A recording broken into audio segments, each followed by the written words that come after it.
Assalamualaikum warahmatullahi wabarakatuh.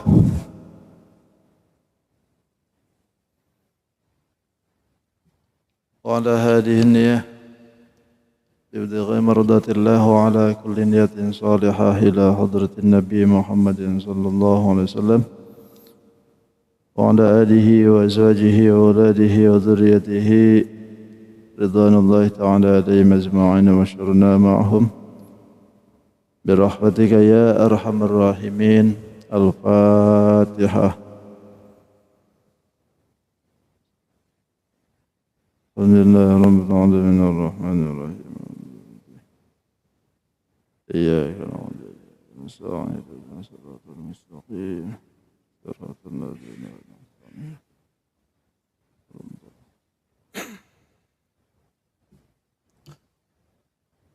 Bismillahirrahmanirrahim. Alhamdulillahi rabbil alamin. Assalatu wassalamu ala asyrafil anbiya'i wal mursalin sayyidina wa maulana Muhammadil amin. Allahumma salli wa sallim wa barik ala hadan nabiyil karim wa ala alihi wa ashabihi wa tabi'in lahum ajma'in. Amma ba'du. Qala rabbi shrah li sadri wa yassir li amri wahlul 'uqdatam min lisani yafqahu qawli. Subhanaka la 'ilma lana illa ma 'allamtana innaka antal 'alimul hakim. La haula wa la quwwata illa billahil 'aliyyil 'azim. Wa qad qala Allah ta'ala fi kitabil karim, masih di surat An-Nisa ya, ayat 88.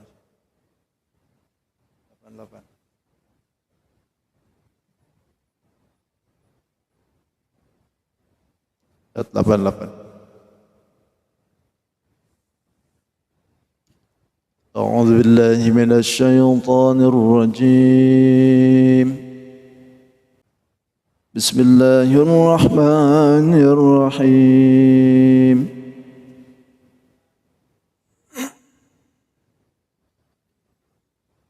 فما لكم في المنافقين فئتين والله أركسهم بما كسبوا أتريدون أن تهدوا من أضل الله ومن يضلل الله فلن تجد له سبيلا ودوا لو تكفرون كما كفروا فتكونوا سواء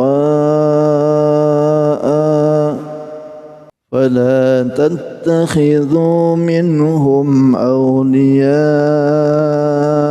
حتى يهاجروا في سبيل الله فإن تولوا فخذوهم واقتلوهم حيث وجدتموهم ولا تتخذوا منهم وليا ولا نصيرا إلا الذين يصلون إلى قوم بينكم وبينهم ميثاق أو جاءوكم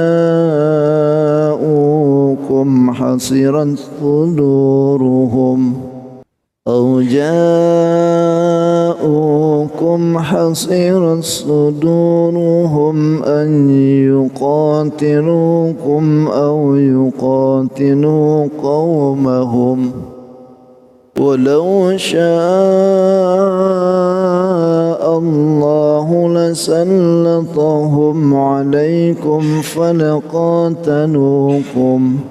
فإن اعتزلوكم فلم يقاتلوكم وألقوا إليكم السلم فما جعل الله لكم عليهم سبيلا ستجدون آخرين يريدون أن يأمنوكم ويأمنوا قومهم كلما ردوا إلى الفتنة أركسوا فيها فإن لم يعتزلوكم ويلقوا إليكم السلم ويكفوا أيديهم فخذوهم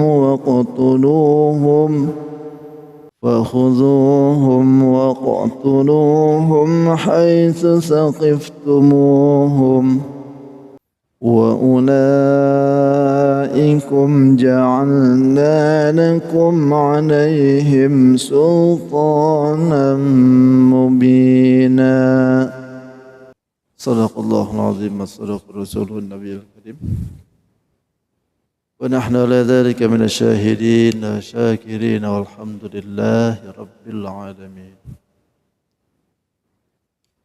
Hadratul Mukarramin wal Mukarramat, Bapak Ibu jamaah, para sepuh yang sama hadir, yang saya hormati dan tentu saja insyaallah semua yang hadir dimuliakan oleh Allah Subhanahu wa taala. Tidak hentinya kita bersyukur kembali atas limpahan karunia rahmat hidayah.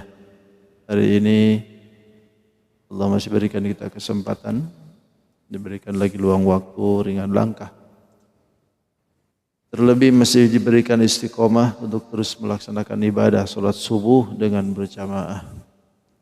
Semoga apa yang kita lakukan di subuh ini mendapatkan karunia ridha dari Allah, mendapatkan rahmat dari Allah, dan kesalahan kita dimaafkan oleh Allah Subhanahu wa taala. Dan mudah-mudahan apa yang diinginkan, yang dihajatkan, yang dicita-citakan dikabulkan oleh Allah Subhanahu wa taala. Amin ya rabbal alamin. Dan yang kedua, salawat dan salam tidak hentinya pula berlimpah dan tercurah juga kepada junjungan alam Sayyidul Mustafa wal Murtada, Nabi besar Muhammadin sallallahu alaihi wasallam. Tidak lupa pada keluarganya, sahabat, tabi'in, para tabi'ut tabi'in, sampai kepada kita tentunya, yang mudahan kita pun khususnya berkumpul di tempat ini, insya Allah kita semua diaku sebagai umatnya. Amin. Amin ya rabbal alamin.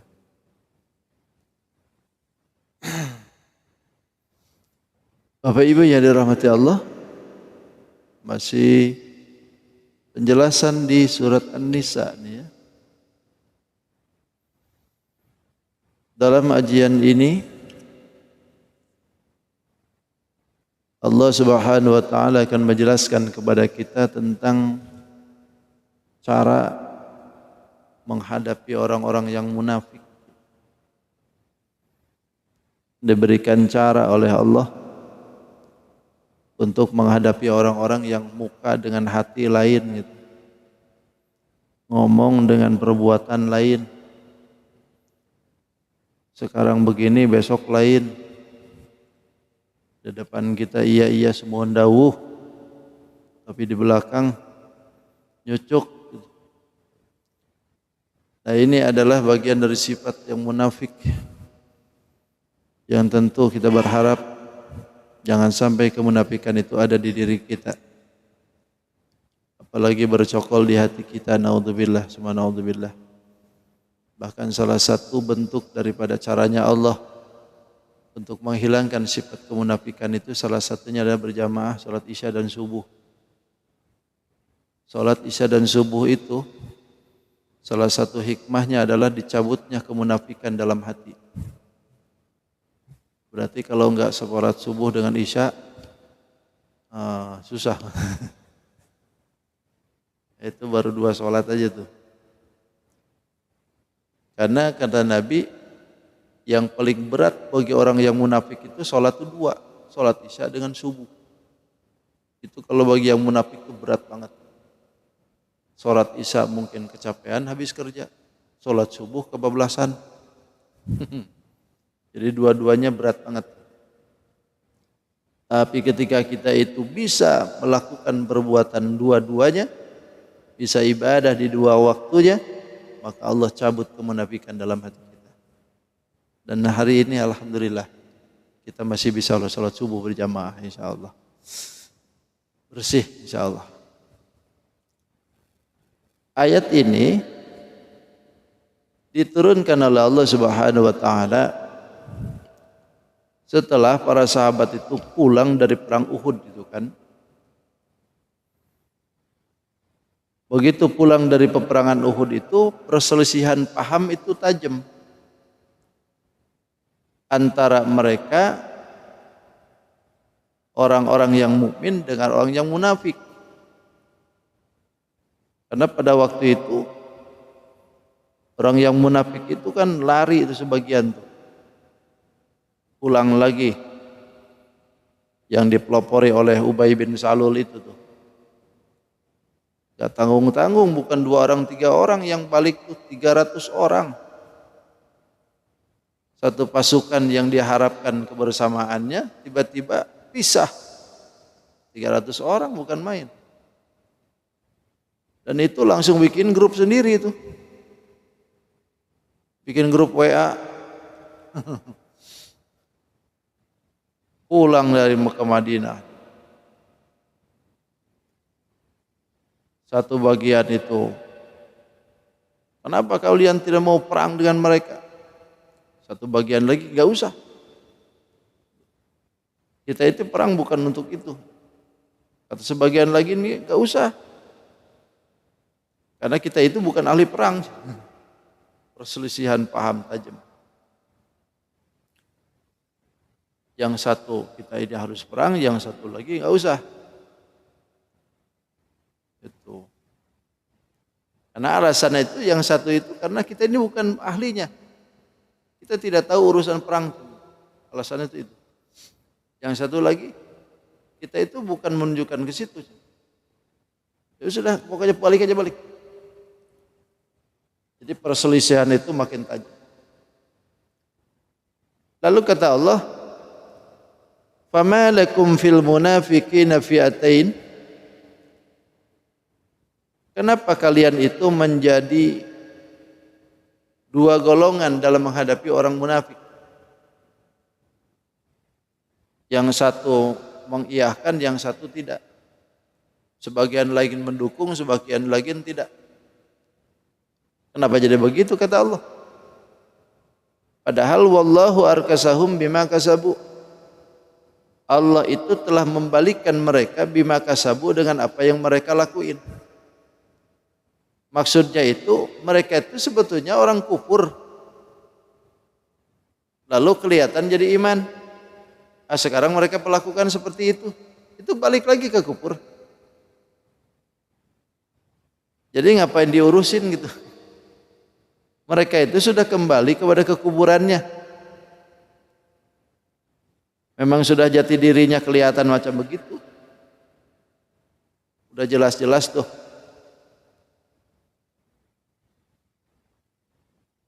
Dibalikin lagi oleh Allah ke dalam jurang kekufurannya tuh. Jadi akhirnya kalaupun misalkan dia itu dipersulit dalam masalah kehidupannya, nggak usah nyalahin orang lain gitu. Emang dia memang sudah balik ke situ urusan.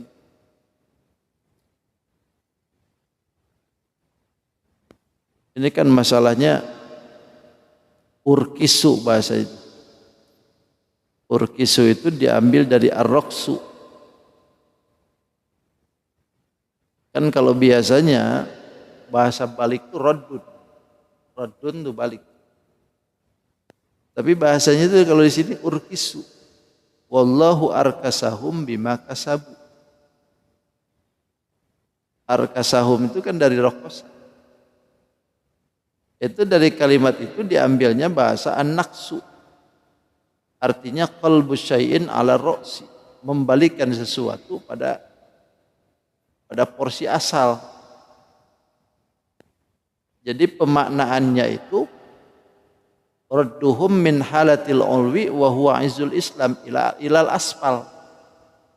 Membalikan keadaan dari yang tinggi keagungan Islam kepada yang lebih rendah, yaitu dhillul kufri, hinanya kekufuran.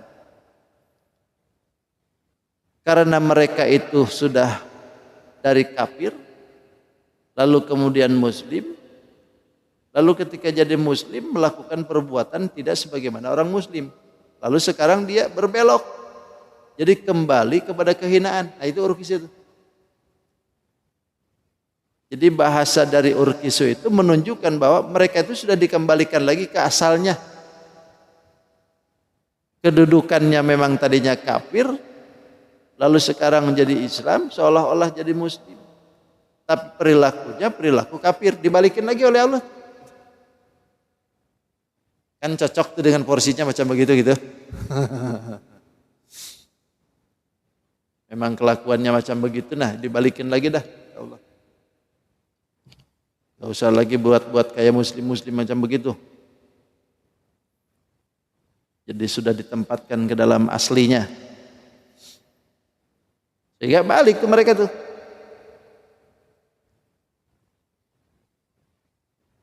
Makanya kalau seandainya sudah balik ke dalam kekufuran, sulit dalam kehidupannya, jangan nyalahkan Allah. Karena dalam satu hadis itu, innal abda la yahrumul khaira bil dambi yusibuhu. Seseorang itu akan terhalangi dari rezeki kebaikannya, itu disebabkan karena perilaku dosanya yang diperbuat. Maka kalau seandainya kita itu susah dalam kehidupan, jangan nyalahkan orang. Coba cross check dari perilaku hidup. Kenapa sih bisnisku gagal terus? Coba cross check dalam perilaku hidup, barangkali ada hal-hal yang memang Allah tidak suka.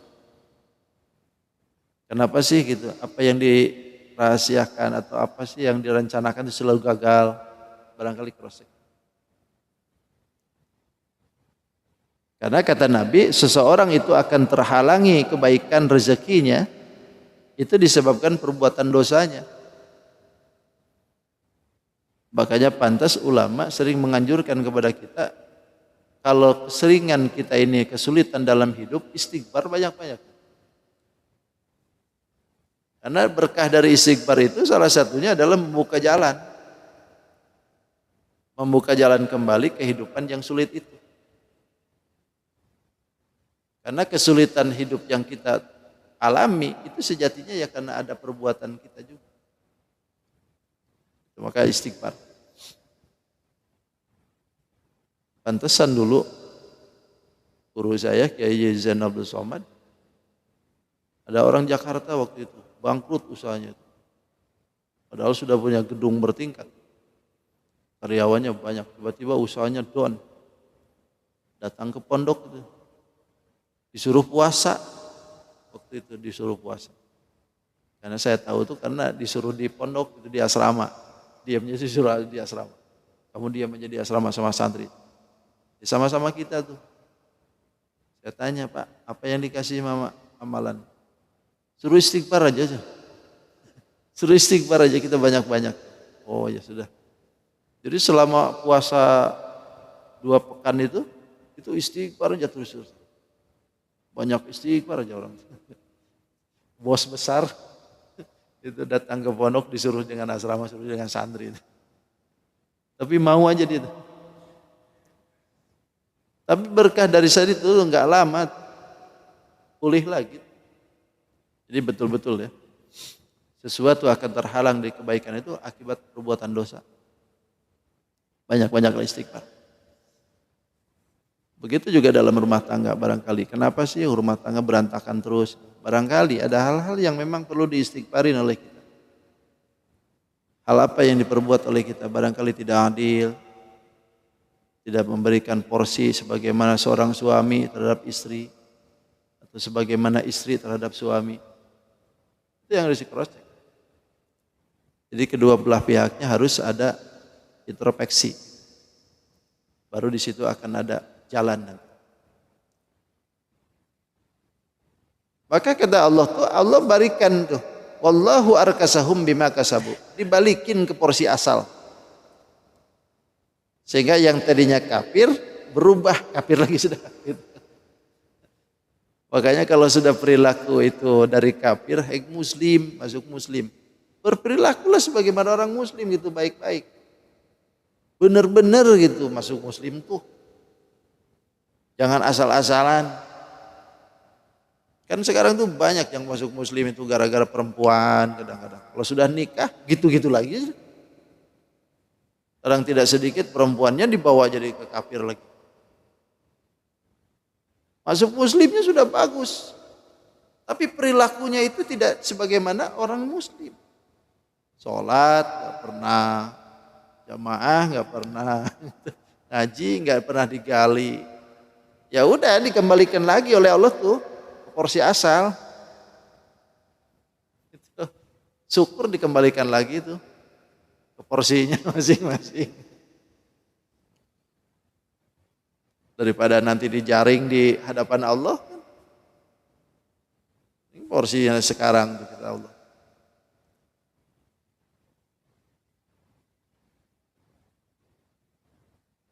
Sebetulnya kalau orang non muslim terus kemudian masuk muslim itu tuh peluang besar itu. Peluang besarnya itu satu, dari segi dia dosa diampuni oleh Allah, jelas kembali kepada hidup yang bersih. Ketika hal itu terjadi bersih, dia sungguh-sungguh itu akan mendapatkan keilmuannya itu cepat. Cepat sekali. Ada beberapa orang yang diberikan keistimewaan setelah masuk muslim itu kan, mereka itu diberikan keistimewaan lebih oleh Allah. Kadang-kadang hafal Quran. Hadis ribuan dia hafal itu lebih dari orang-orang yang sudah lama kadang-kadang. Karena bersih hati kan. Bersih hati dimanfaatkan oleh dia untuk sungguh-sungguh menggali Islam. Jadi kadang-kadang tidak sedikit jadi mubalik kan. Kita yang sudah lama mubalik aja. Jadi mubalik. Itu bagian karunia Allah dimanfaatkan. Aturiduna an tahdu man adallallah. Apakah kalian kata Allah bermaksud antahdu untuk memberikan petunjuk man adallallah bagi orang yang sudah Allah sesatkan? Kalau memang kita itu berselisih dengan hal orang yang seperti itu, sekalipun kita menunjukkan kepada mereka itu tidak akan mampu kita nih. Orang yang sudah disesatkan oleh Allah tuh nggak bakal bisa ditunjukin lagi dah. Wa may yudlilillah. Orang yang sudah disesatkan oleh Allah falan tajidalahu sabila. Tidak ada jalan lagi begitu. Falan tajidalahu itu tidak akan menemukan celah lagi bagi dia masuk muslim lagi. Kalau sudah sesat itu susah dah. Makanya bersyukur masih diberikan taufik, petunjuk jalan kita, hidayah, sehingga hati nurani, pandangan, pikiran, bahkan Islam kita masih dalam koridor yang betul-betul dijaga oleh Allah. Kalau seandainya Allah sudah belokin dikit aja selesai. Orang yang sudah diberikan oleh Allah kesesatan tidak akan bisa lagi. Kalaulah misalkan dari non muslim ke Islam, syukur alhamdulillah. Ini yang jadi pemikiran kita tuh dari Islam keluar gitu. Apalagi yang disebutkannya itu orangnya sudah terpandang, sudah jadi mubalik dalam Islam, bahkan kategorinya pun tuan guru, ustaz. Masuk sana kan bingung tuh. Bayangkan orang yang sudah mengguliti Quran, sudah mengguliti hadis, bisa keluar dari Islam. Kenapa bisa macam begitu? Karena satu aja jawabannya. Wa may yudlilillah falan tajidalahu sabila. Orang kalau sudah disesatkan oleh Allah tuh enggak ada jalan lagi sudah. Makanya ihdinas siratal mustaqim itu benar-benar penting. Allah suruh ngulang-ngulang ihdinas siratal mustaqim tiap hari. Dalam sehari semalam 17 kali kan itu. Kita disuruh mengucapkan ihdinas siratal mustaqim. Untuk apa? Karena hidayah itu penting. Petunjuk dari Allah itu betul-betul harus diperlukan oleh kita dalam setiap saat. Sebab tanpa bimbingan Allah, tanpa petunjuk dari Allah sulit kita. Salat subuh ini tidak ada urusan Allah gitu kita. Kita salat subuh istiqomah, lalu nanti duhur istiqomah, asar, maghrib. Itu urusannya dengan hidayah Allah itu. Tanpa bimbingan dari Allah hidayah itu enggak bakal bisa gitu. Naudzubillah summa naudzubillah. Bahkan yang kedua kata Allah, waddu lau takfuruna kama kafaru fatakunu sawa'a. Waddu ay tamannau. Mereka itu menginginkan lau takfuruna, jika kalian itu kufur, kama kafaru, sebagaimana mereka kufur. Sehingga fatakunu sawa'a, maka jadilah kalian itu sawa'a, sama. Jadi keinginan besar orang-orang di luar sana itu menginginkan kita tuh kufur, sebagaimana mereka yang sudah kufur gitu. Sehingga antara kita dengan mereka tuh sama. Kalau sudah sama gitu kan berarti konconya tuh, kawannya, kelompoknya. Satu sama lain berarti sama-sama kafir, sama-sama munafik. Nah, itu keinginan tuh. Sehingga dalam ayat lain kan tidak dialing-alingi lagi oleh Allah tuh. Keinginan mereka tuh diungkapkan oleh Allah. Walan tarda angkal yahudu walan nasara hatta tattabi'a millatahum. Walan tarda, tidak akan senang kata Allah, angka kepada engkau ya Muhammad. Siapa? Al yahudu walan nasara, Yahudi dengan Nasara tidak akan senang, hatta tattabi'a millatahum, sampai engkau ngikutin millahnya mereka, sampai engkau ngikutin agamanya mereka. Nah, itu kan Nabi. Kalau kita ya sama. Kita itu sama juga. Aslinya ya tidak senang gitu. Allah sebutan seperti itu tuh memang itu berlakunya sampai kiamat. Supaya tahu gitu masalahnya. Cuman kan Adam tuh ya karena kita menghormati aja. Toleransi dalam kehidupan. Karena ada hak tetangga. Ada hak bertetanggaan gitu kan. Tapi aslinya dalam koridor akidahnya ya sama aja gitu. Harus hati-hati. Jangan sampai karena kebaikannya dia, kita ngikut dia. Karena seburuk-buruknya kita hidup, tukang maksiat barangkali kita hidup, asal satu aja, gak musyrik aja. Tidak menyekutukan Allah aja dah. Masih ada mending lah. Itu aja. Tapi kalau sudah keluar dari Islam itu sudah menyekutukan Tuhan sudah. Kalau itu. Tapi kalau kita ini masih dalam Islam, walaupun hidupnya barangkali bergelimpangan maksiat, masih ada mending dah. Ada yang disodorkan iman itu maksudnya. Masih ada celah harapan gitu. Karena Allah itu bakal memberikan kesempatan bertemu dengan Allah itu dua saja. Faman kana yarju liqa'a rabbih falyamal amalan sholihan wala yusyrik bi ibadati rabbih ahada. Dua saja. Faman kana yarju liqa'a rabbih. Siapa orang yang berharap liqa'a rabbih. Liqa' itu kan bertemu. Bertemu dengan Allah Subhanahu wa taala. Dua syarat yang diberikan oleh Allah. Falyamal amalan sholihan. Amal soleh. Artinya amal perbuatan yang sesuai dengan konsep hukum syariat. Karena ada juga amal perbuatan baik tapi tidak sesuai dengan syariat. Amal perbuatan yang baik yang sesuai dengan konsep syariat itu adalah amal soleh. Syaratnya amal soleh itu ada ilmunya, sabar dalam menjalankannya, lalu kemudian memasrahkan keikhlasan dalam perilaku hidup. Itu konsep amal soleh. Jadi ketika melakukannya ada niatan baik. Yang kedua ada ilmu, tahu bahwa di sini adalah amal soleh. Yang ketiganya adalah perbuatannya didasari dengan kesabaran. Yang terakhir, yang keempat ada keikhlasan. Itu jadi berbentuk amal soleh. Kalaupun itu bentukan amal soleh, tapi kalau ikhlas nggak jadi. Sedekah itu amal soleh, tapi nggak ada niatan sedekah, nggak jadi.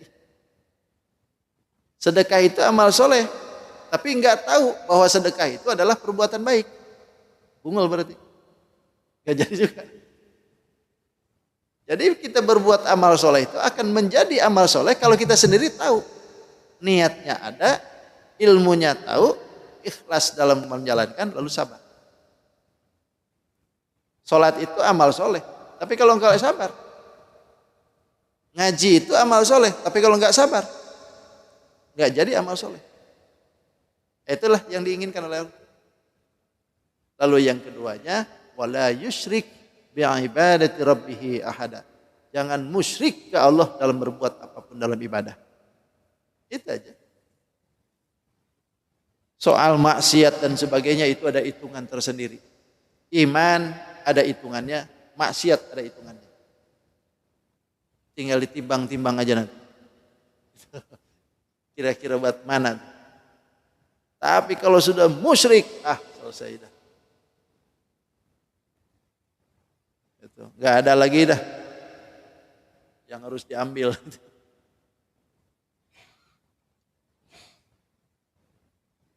Nah ini nih, kata Allah, mereka itu menginginkan kita itu jadi kufur sebagaimana jadi kufur. Akhirnya kita dengan mereka sawa. Sawanya. Orang Arab kan sawa. Sawa itu sama.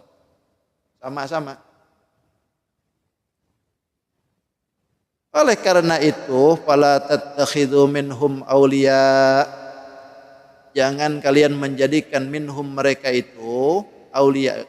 Minhum bahasanya min itu min litab'in, artinya sebagian dari mereka itu salah satu, 2 orang, 3 orang aulia. Jangan dijadikan pembela, jangan dijadikan tameng, dikit-dikit bersandar ke mereka, padahal kita tahu mereka itu orang begitu. Jangan dijadikan aulia. Bahkan aulia itu ada yang mengartikan pemimpin gitu kan, ada yang mengartikan teman dekat. Ya wis, gara-gara aulia kan rame itu kemarin Al-Maidah ayat 51 itu kan jadi rame. Tapi kalau di dalam penerjemahan itu memang tidak ada yang sama. Saya di rumah itu punya 11 Quran dari berbagai cetakan tahun. Dari mulai tahun 1980-an Departemen Agama sampai 2007-an. Itu kalimat aulia itu beda-beda. Jadi cetakan demi cetakan itu aulia itu beda-beda. Ada yang mengartikan teman dekat, ada yang mengartikan pemimpin, ada yang mengartikan adalah pelindung. Jadi sebetulnya Departemen Agama pun juga tidak memberikan spesifik mana yang harus diambil dari kalimat aulia itu. Nah, bahkan di dalam tafsiran ini pun juga demikian. Jalaluddin As-Suyuti itu mengartikan bahwa kalimat aulia yang dimaksudkan itu adalah tawalaunahum, adalah pembelaan. Jangan kalian menjadikan mereka itu seorang yang pembela, walaupun mereka itu sudah mendohirkan iman. Jangan dijadikan pembela. Sampai kapan? Hatta yuhajiru fi sabilillah, sampai mereka itu hijrah ke jalan Allah. Artinya mereka itu sampai betul-betul ke jalan Allah kembali. Kelihatan betul ikhlasnya dia, balik lagi ke Islam. Jangan masih loncat-loncat sana sini lalu dijadikan ketika kita itu dijadikan pelindung, dijadikan pemimpin, dijadikan teman dekat. Itu yang tidak diinginkan. Hatta yuhajiru fi sabilillah. Fa in tawallau, maka jika mereka itu berpaling dari ketetapan apa yang sudah ditentukan itu, fakhudhuhum ay bil usri, Artinya tawanlah dia. Tawanlah mereka. Bahkan waqtuluhum haitsu saqiftumuhum. Bunuh mereka. Ini luar biasa nih. Waqtuluhum haitsu saqiftumuhum. Haitsu wajadtumuhum. Di mana saja kalian temukan mereka. Berani enggak kira-kira?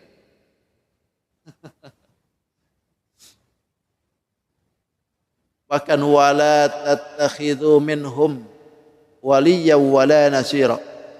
Jangan kalian menjadikan minhum dari mereka itu waliyan pelindung, wala nasira, dan juga jangan menjadikan sebagai orang yang menolong.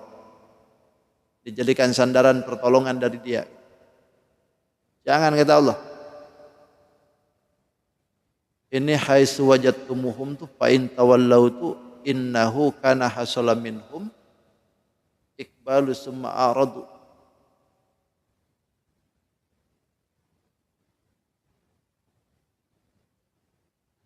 Ay fi hillin aw fi haramin li annahum min jumlatil kuffar fa yaf'alu bihim ma fa'ala bi sa'iril kuffar.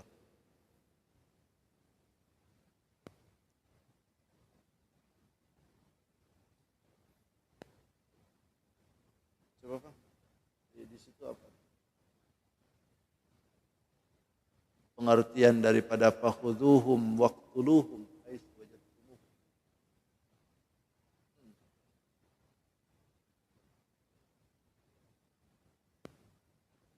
Tetap aja gitu. Ketemu bunuh gitu. Kalau berani ya. Ujung-ujungnya kalau berani.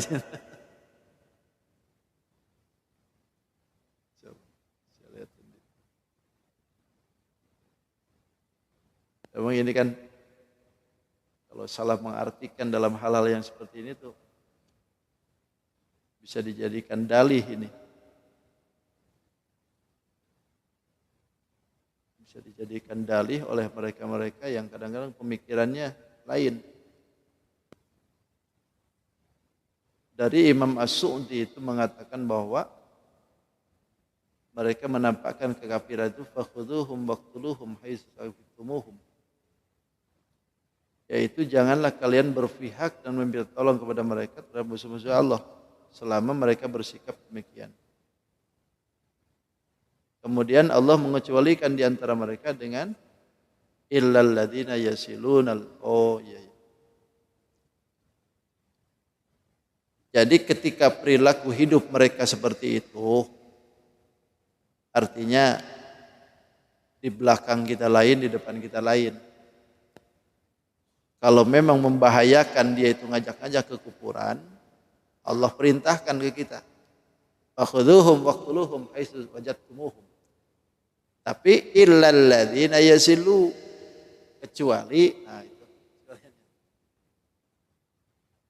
kecuali orang-orang yang mengadakan hubungan ila qaumim bainakum, pada satu kaum antara kalian, wa bainahum, dan antara mereka. Misakun, perjanjian yang kuat, perjanjian damai ini. Itu. Jadi itu pengecualiannya.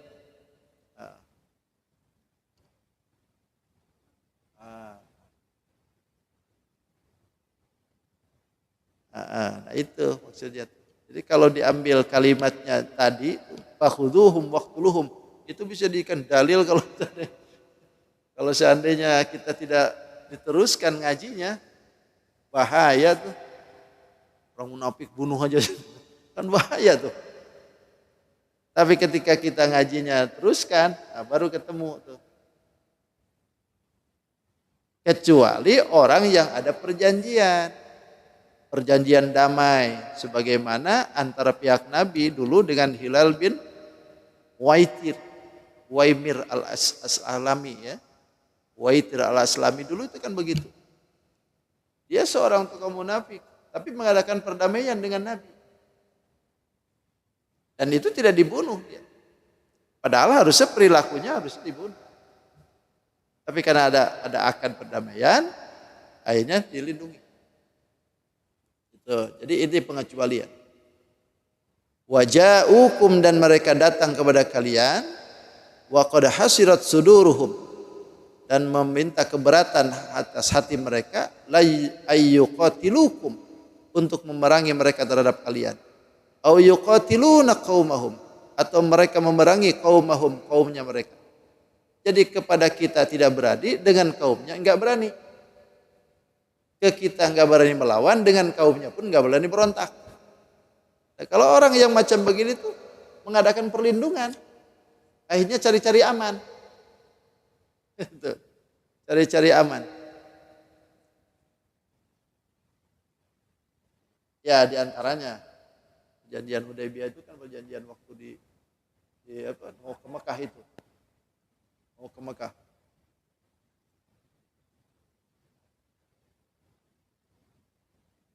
Jadi maksudnya piagam Madinah. Kalau Hudaybiyah kan di sana. Waktu mau Nabi masuk ke Haram. Kalau ini maksudnya piagam Madinah. Ya. Perjanjian piagam Madinah. Bahwa siapapun dari mereka yang duduk di Madinah, yang mau berjanji dengan Nabi tidak akan diganggu. Bahkan dilindungi, darahnya dilindungi, hartanya dilindungi, keluarnya dilindungi.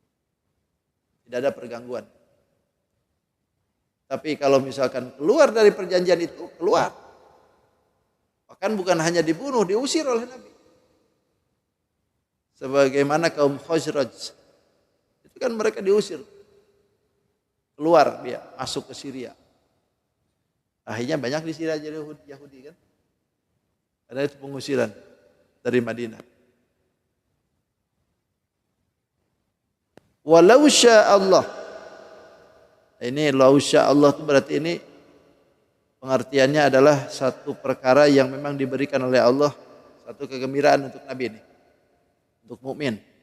Walau syaa Allah, jika Allah berkehendak, lasallatahum alaikum, mereka itu bisa saja menguasai atas kalian. Bisa saja mereka itu menguasai kita, gitu maksudnya. Sehingga falaqatalukum, kalau mereka menguasai kita, falaqatalukum, maka sudah dipastikan, lamnya lam litauq, dipastikan mereka akan merangi kita, akan bunuh kita.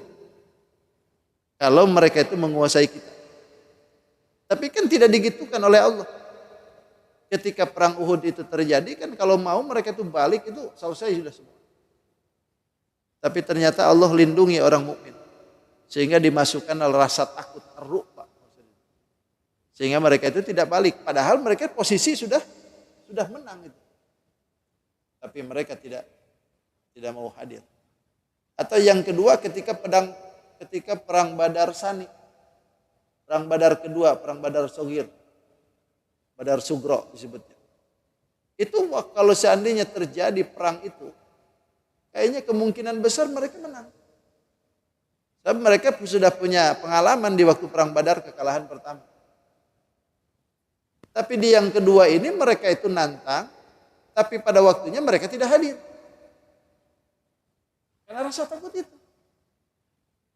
Padahal kalau seandainya mereka hadir, wah, lain cerita. Lain cerita. Tapi mereka tidak bisa hadir. Rasa takutnya lebih besar daripada perang. Takutnya luar biasa. Kemarin aja kita kalah dengan 313 ya. Apalagi sekarang nih sudah. Barangkali kan gitu pikirannya. Fa ini atazalukum falam yuqatilukum. Fa ini atazalukum, jika mereka membiarkan kalian, falam yuqatilukum, kemudian mereka tidak membunuh kalian, wa alqau ilaikumus salam, lalu mereka mengemukakan atas kalian itu assalama, perdamaian, membikin perjanjian akan damai. Fama ja'alallahu lakum, maka tidak ada yang menjadikan Allah lakum untuk kalian, alaihim, atas mereka, sabila, jalan.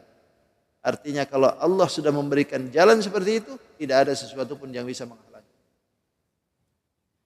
Jadi sudah. Satajiduna akharina yuriduna ayyamarukum, wallahu a'lam bishawab. 107. Keterasan. Ini lebih kepada sejarahnya. Jadi menitik beratkan kepada keyakinan mereka. Oke, cukup. Wallahu a'lam bishawab. Terima kasih atas keperhatian. Mohon maaf atas segala kehilapan. Hadanallahu ijmain. Assalamualaikum warahmatullahi wabarakatuh. Allahumma salli wa sallim ala sayyidina Rasulillah ajma'in. Bismillahirrahmanirrahim. Wassalatu wassalamu ala asyrafil mursalin.